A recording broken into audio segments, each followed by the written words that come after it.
हाय viewers, इस video के अंदर हम देख रहे होंगे कि FS00 जहाँ से हम अपना GL अकाउंट वगैरह क्रिएट या एडिट वगैरह करते हैं, उसमें हम किसी दूसरी कंपनी कोड का चार्ट ऑफ अकाउंट किस तरीके से व्यू कर सकते हैं। ठीक है, तो मैं आता हूँ FS00 में। FS00 पे ये देखें, ये एक मेरे पास बटन आता है चेंज कंपनी कोड का। जब मैं इसके ऊपर क्लिक करता हूँ, यहाँ पे मैं इसकी हेल्प में जाता हूँ। ठीक है, ये मैं दूसरा, अभी देखें ये कंपनी कोड यहाँ पे आ रहा है 0001 SAPAG।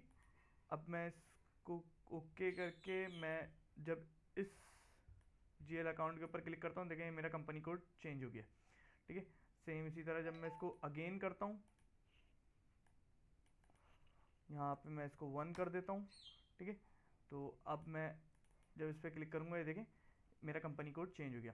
तो इस ऑप्शन के थ्रू हम अपने कंपनी कोड को चेंज कर सकते हैं। उम्मीद है आपको वीडियो पसंद आई होगी। Thanks for watching.